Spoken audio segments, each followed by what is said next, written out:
हाय दोस्तों, अगस्त 19 को world photography day था और हमने सीरियसली प्लान किया हुआ था कि आपके लिए जबरदस्त फोटोग्राफी बेस्ड वीडियो लेके आने वाले हैं। बट अगेन बहुत सारे फोन्स वगैरह लॉन्चेस थे तो अनबॉक्सिंग वगैरह करने थे। बट फाइनली दोस्तों 2 दिन के बाद आ गए हैं और हमारे पास है Vivo V40 जो बेसिकली एक photography focused videography focused phone है। तो हमने कहा यही आउटडोर्स लेके जाते हैं और आप तक कुछ जबरदस्त फोटोग्राफी टिप्स पहुंचाते हैं विद Vivo V40 Pro। और दोस्तों ये जो वीडियो होने वाला है ना, it is going to be a complete video.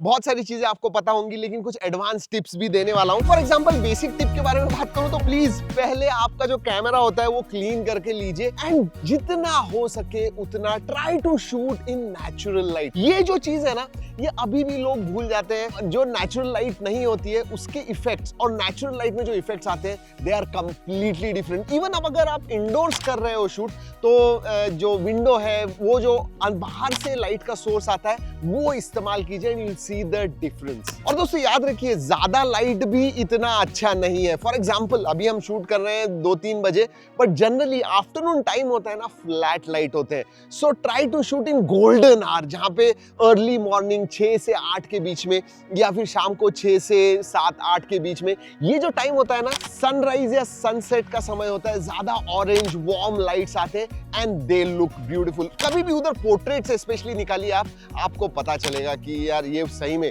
शाम को जब मैं निकालता हूं जो इतने अच्छी तरह से डेप्थ आती है उन फोटोज में, क्योंकि शैडोज वगैरह आते हैं। जब फ्लैट लाइट होते हैं ना, मतलब अनफ्लैटरिंग फोटो आ जाते हैं। तो उतना याद है। इनफैक्ट ये इतना इंपॉर्टेंट होता है कि कुछ एप्स भी ऐसे हैं जो एग्जैक्टली सन पोजीशन आपको बताते हैं and this is the best time to shoot photographs. तो वो इस्तेमाल कीजिए। मैं चाहिए तो लिंक दे देता हूं डिस्क्रिप्शन में कुछ एप्स का, बट दोस आर गुड। आगे बढ़ने से पहले दोस्तों I would like to talk about Vivo V40 Pro, उसका जो स्पेसिफिकेशंस है, क्योंकि इसी के साथ हम फोटोज वगैरह निकाल रहे हैं, वीडियो भी बना रहे हैं। तो 50 मेगापिक्सल के 4 कैमराज आते हैं। पीछे की तरफ आपको 50+50+50 मिलता है, आगे भी 50 मेगापिक्सल का सेल्फी सेंसर मिलता है। And I will tell you what, over a period of years अगर आप V सीरीज के पास देखोगे तो जो उनकी फोटोग्राफी कैपेबिलिटीज हैं वो बढ़ते जा रही है। स्पेशली इनके जो फिल्टर्स वगैरह होते हैं वो मुझे बहुत अच्छे लगते हैं। और अगर आपको अच्छे फोटोज निकालने हैं तो फेस्टिवल पोर्ट्रेट्स फिल्टर का इस्तेमाल कीजिए। You are not going to go wrong.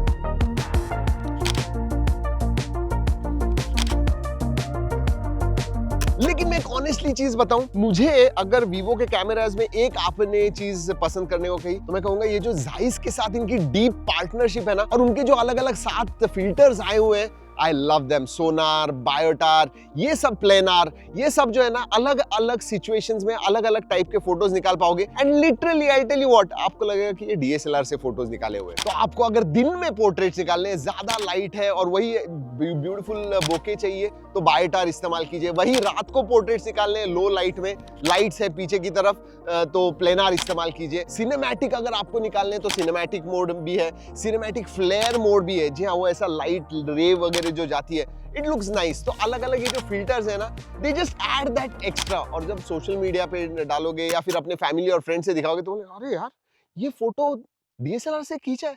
That's what they're going to ask you। और एक सीक्रेट टिप देता हूं आपको। दोस्तों जब भी आप पोर्ट्रेट्स निकालते हो ना, आई पे फोकस कीजिए। वैसे भी आई ऑटो फोकस अब Vivo के V सीरीज V40 सीरीज में आ गया है, बट आई ऑटो फोकस कीजिए अगर नहीं होगा तो भी, क्योंकि जब भी कोई फोटो देखता है आईज क्लियर चाहिए। अगर आईज क्लियर है then you don't have any problems, आपका फोटो अच्छा ही दिखेगा। That is very important. और एक चीज बताता हूं, स्पेशली पोर्ट्रेट्स निकालते हुए, जब आप पोर्ट्रेट्स निकालते हो दोस्तों, one thing is very important, किस फोकल लेंथ पे आप वो पोर्ट्रेट निकाल रहे हो, that is what will decide कि आपका जो पोर्ट्रेट फोटो है कितना अच्छा है। देखिए अगेन Vivo V40 सीरीज के बारे में बात करूं तो 24 mm से लेके 100 mm तक आप अलग अलग फोकल लेंथ इस्तेमाल कर सकते हो। बट द स्वीट स्पॉट के बारे में बात करूं तो 50 mm जो होता है, 80 mm, 65 mm, ये जो होते हैं they will give you exact aspect ratio. इसका मतलब जो फेस का एस्पेक्ट रेशियो होता है, बॉडी का एस्पेक्ट रेशियो होता है, वो क्लोज टू नेचुरल आएगा, इनफैक्ट कंप्लीटली नेचुरल आएगा। अगर आप 24 mm पास से फोकल लेंथ पास वाला इस्तेमाल करते हो तो फेस जो है ज्यादा एक्सेंचुएट हो जाएगा, उसका जो एस्पेक्ट रेशियो बराबर से दिखेगा नहीं।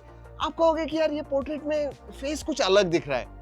So use different focal lengths, especially 50 mm के above for portraits। और हाँ दोस्तों, मैं स्क्रीन पे आपको दिखा रहा हूँ अलग अलग फोकल लेंथ्स पे पोर्ट्रेट्स निकाले हुए। कैसे फेस चेंज होता है देखिए, चेक इट आउट।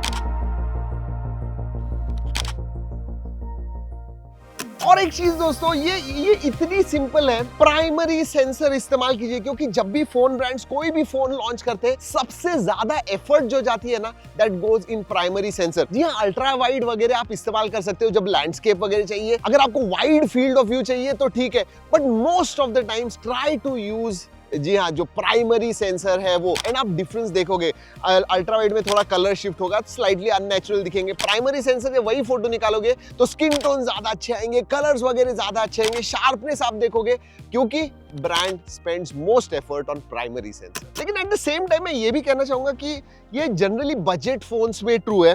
अब ये जो है इसमें 50+50+50, तो तीनों ही सेंसर्स अच्छे हैं। Generally they are tuned also very well because Zeiss की पार्टनरशिप है। So yeah it depends from phone to phone, but generally thumb rule जो है प्राइमरी सेंसर इसको।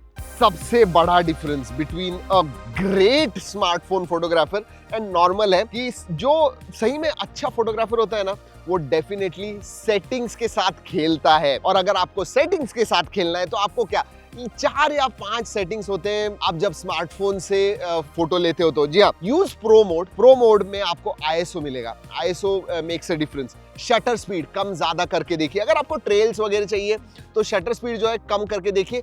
उसमें भी दोस्तों ट्रायल एंड एरर होता है। You have to keep using it to understand ये जो सेटिंग्स है वो सब। शटर स्पीड होता है, अपर्चर होता है, आप पीछे का जो बोके है वो कैसे आना चाहिए, ज्यादा स्मूथ, कम, ज्यादा। अगर आप बहुत ही ज्यादा रख दोगे, you know, it is going to look unnatural, वैसे भी नहीं दिखना चाहिए। So play with your settings। Smartphone camera की जो सेटिंग्स होती है ये बहुत इंपॉर्टेंट होती है। और मैं आपको एक बात बताऊं, 90% लोग देखते नहीं है, डिफॉल्ट पे ही फोटो निकाल देते हैं और उधर बहुत सारे लोग मिस्टेक करते हैं। दोस्तों और एक बात कहूं, अब क्या है पता है, एक बात अच्छी हो गई है, जब आप फोटो निकालते हो समझिए आपको जैसे चाहिए वैसे फोटो नहीं आया हुआ है, बट द ब्यूटी इज अब आप पोस्ट प्रोसेसिंग भी कर सकते हो। मतलब जैसे चाहिए वैसे बहुत सारी चीजें, मतलब एडिट के बारे में बात कर रहा हूं, आप एडिट कर सकते हो, क्रॉप कर सकते हो। आपको जो कलर्स वगैरह चाहिए, सैचुरेशन थोड़ा ज्यादा चाहिए, कम चाहिए, कलर्स कम चाहिए, ज्यादा चाहिए, चेंज करने कलर्स, ये सब एडिटिंग में आप कर पाओगे, मतलब फोटो निकालने के बाद। एंड थैंकफुली नियरली सभी फोन्स में, जैसे Vivo V40 सीरीज में भी, गैलरी में भी आप एडिट कर पाओगे। और आगे तो एक चीज है दोस्तों, अब AI आ गया है। AI की वजह से अगर कोई अनवांटेड चीज भी है वो भी आप निकाल पाओगे। What else do you want? और हाँ, मैंने एडिटिंग के बारे में बात की, लेकिन फ्रेमिंग भी इंपॉर्टेंट होती है, वो मैं भूल गया बताना। जनरली ट्राई टू बीच में आपका जो सब्जेक्ट होता है उसे बीच में मत रखिए। जनरली रूल ऑफ थर्ड का इस्तेमाल करने की कोशिश कीजिए, और इसीलिए वो ग्रिड लाइंस जो होते हैं ना वो इंपॉर्टेंट होते हैं। तो जो 2 ग्रिड लाइंस होते हैं उधर आपका सब्जेक्ट होगा, ऊपर नीचे साइड में, दोनों साइड में। तो फोटो जो है ना वो ऐसे लगेगा कि और भी ज्यादा डेप्थ आ गई है, ज्यादा इंफॉर्मेशन आ गई है। बीच में अगर आपका सब्जेक्ट होगा तो ऐसे लगेगा यार मतलब वही चीज है और कुछ नहीं है। तो रूल ऑफ थर्ड का इस्तेमाल कीजिए, बहुत कम लोग करते हैं। और फाइनली दोस्तों आपको ये बताऊं कि बहुत सारे जो मैंने अभी बताए हुए इस वीडियो में आपको टिप्स ट्रिक्स वगैरह हमने एक्चुअली में शूट किए। That is what the reason is कि हम इधर आए, ऐसी जगह पे आए जहां नेचर्स ब्यूटी हो, बहुत सारे पोर्ट्रेट्स वगैरह निकालने का मौका मिले, और अलग अलग कंडीशंस में भी हमने फोटोज निकाले हुए। और उसकी G ड्राइव लिंक आपको दे रहा हूं, जरूर जाके देखिएगा। ये सब जो फोटोज है हमने Vivo V40 सीरीज के साथ निकाले हुए हैं। बट अगर आप भी इंटरेस्टेड हो Vivo V40 सीरीज में तो कुछ ऑफर्स वगैरह चल रहे हैं दोस्तों। मैं स्क्रीन पे आपको डिटेल्स दे रहा हूं, नीचे लिंक भी दे रहा हूं डिस्क्रिप्शन में, जरूर जाके देखिएगा। But if you want a photography videography focused phone in that mid range, premium mid range, definitely आपने Vivo V40 सीरीज की तरफ देखना चाहिए। बट आगे बढ़ने से पहले ये भी बता दूं दोस्तों कि ये वीडियो जो है ये हमने Vivo के कोलैबोरेशन में बनाया हुआ है। बट ऑब्वियसली टिप्स हैं जो हम जानते हैं, जो हमको लगता है वही हम इस वीडियो में बताते हैं। That's about it। चलिए दोस्तों इस वीडियो में इतना ही। अगले वीडियो तक keep trekking and stay safe.